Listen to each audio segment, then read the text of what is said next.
নাও চোখটা মোছো।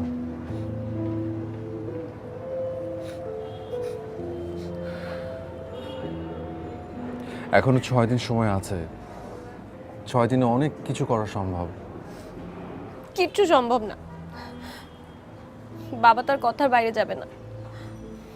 আমি আমার বাবাকে চিনি, বাবা যেটা বলেছে সেটাই হবে। বাবাকে কিছুতেই বোঝানো যাবে না।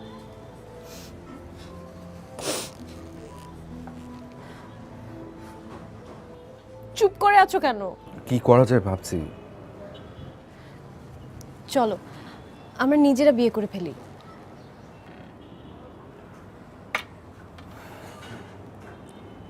ওটা একদম লাস্ট অপশন। সবকিছুর একটা পজিটিভ সলিউশন বের করা উচিত আগে। আমার কি মনে হয় জানো, তুমি চাচ্ছ আমার বিয়েটা হয়ে যাক। প্লিজ উল্টাপাল্টা কথা বলো না।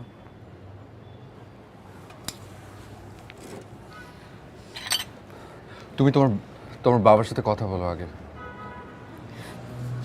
অনেকবার বলার চেষ্টা করেছি, বাবা কিছুতেই শুনতে রাজি না। তারপর আরেকবার বলে দেখবো।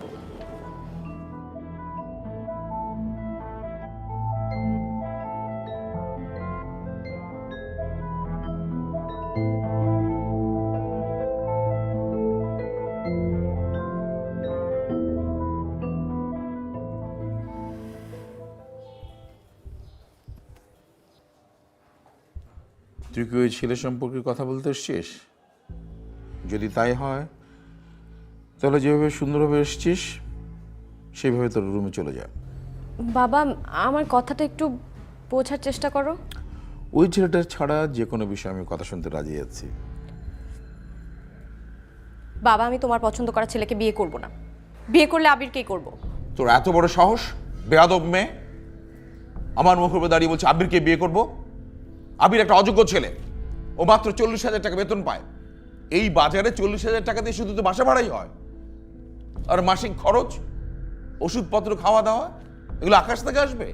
আকাশ থেকে আলো বাতাস রোদ এগুলো আসতে পারে, টাকা আসে না। আমরা যে ছেলেকে ঠিক করেছি সে খুব ভালো, ও 1 লক্ষ টাকা বেতন পায়। অন্তত তোকে নিয়ে আমাদের চিন্তা করতে হবে না। আমি 40,000 টাকাতেই হ্যাপি থাকবো বাবা। পারিয়া, তুই আমার চোখের সামনে থেকে যা। এর আগেও তোকে আমি 100 বার বুঝিয়েছি, তখনও তুই বুঝিসনি, এখনো না। তুই জাস্ট আমার চোখের সামনে থেকে যা। আমি যা বলেছি সেটাই হবে, এ নিয়ে আর একটা কথাও শুনতে চাই না।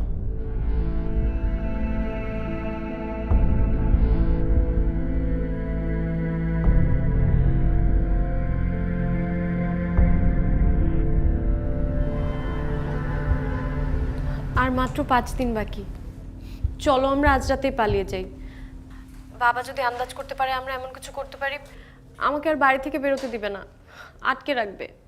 ফারিয়া, আমাকে আর একটা দিন সময় দাও। আমাকে তো টাকা পয়সা ম্যানেজ করতে হবে, তাই না? তাছাড়া কোথায় যাব, কোথায় থাকবো সেসবও তো ভাবতে হবে। আবির প্লিজ আর সময় নিও না, বেশি দেরি হয়ে যাচ্ছে।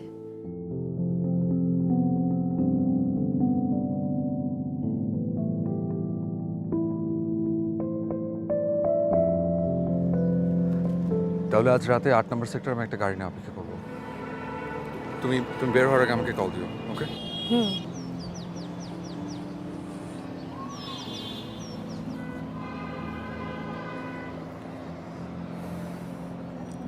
কাল আমরা বিয়ে করব। খুশি তুমি? তাহলে চুপচাপ কেন?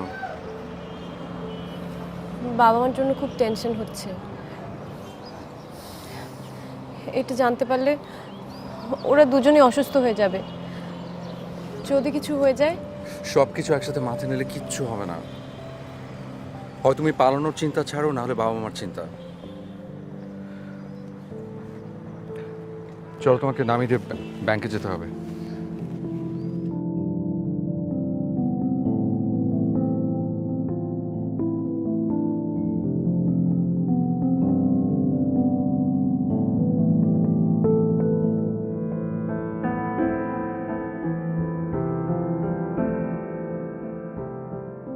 ভাই আপনি সামনে ডানে রাখেন।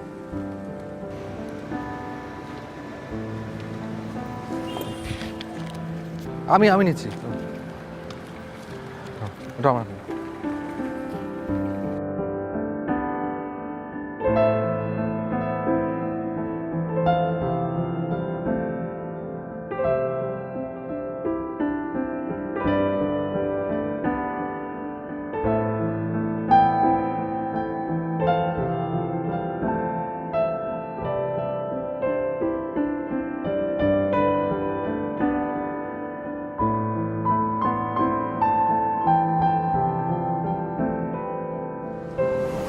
গাড়িটা সামনে রাখো।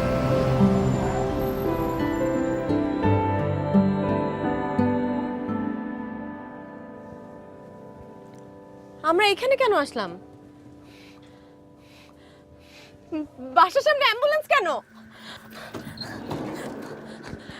তোমাকে আমি বলেছিলাম না আমাদের পালানোর কথা জানলে বাবা মার কিছু একটা হয়ে যাবে। তোমার আল্লাদে তুই কোন সাহস?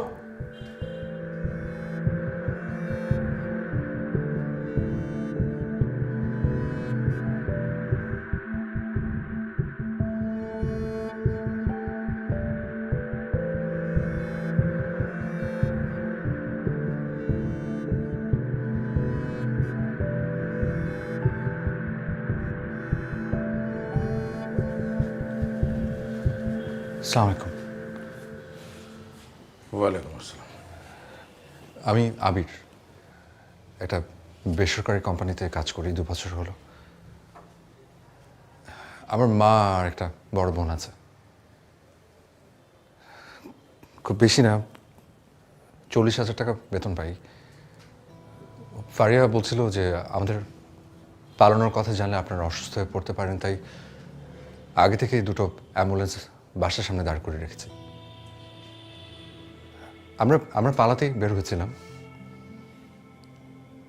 কিন্তু হঠাৎ মনে হলো যে কাছে উচিত হচ্ছে না। মনে হলো একটা সময় তো আপনারা ঠিকই মেনে নেবেন। হ্যাঁ, 1 বছর মানবেন না, 2 বছর মানবেন না, কিন্তু যখন জানতে পারবেন যে ফারিয়া মা হতে যাচ্ছে, তখন হয়তো ঠিকই মেনে নেবেন। এমনটা হয়, এমনটা অনেক শুনেছি, দেখেছিও। তাহলে ক্ষতিটা কি হবে? ক্ষতিটা কার হবে? ক্ষতি হবে আপনাদের। আপনারা সবার কাছে ছোট হয়ে যাবেন। তাই ভাবলাম আপনাদের এত বড় ক্ষতি না করে বরং মুখোমুখি দাঁড়াই।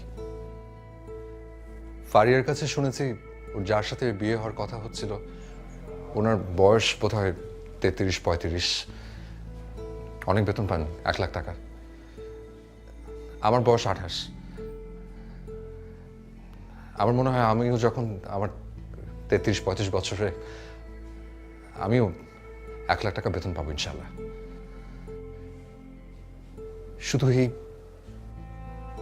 এতটুকুর জন্য আমার ভালোবাসার মানুষটা আমি হারাবো বলুন? একটা সময় আপনিও নিশ্চয় অনেক অল্প বেতন পেতেন। হুট করে তো কারো এত বড় বাড়ি গাড়ি হয়ে যায় না, সময় লাগে। আপনারা প্লিজ আমার কথা বেয়াদবি নেবেন না। আমি আপনাদেরকে কষ্ট দিতে চাইনি। যাই হোক, এতক্ষণ তো কথা বলছিলাম যোগ্যতা অযোগ্যতা ভালো মন্দ নিয়ে। এবার শেষ কথাটা বলি। ফারিয়ার সাথে যার বিয়ে হবে সে তাকে ভালোবাসবে, আমি জানি। ফারিয়াও মেনে নেওয়ার চেষ্টা করবে, সেটাও আমি জানি।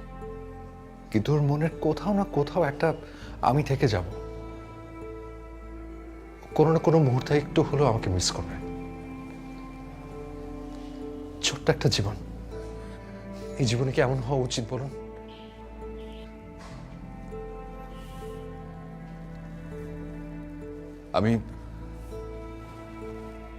আমি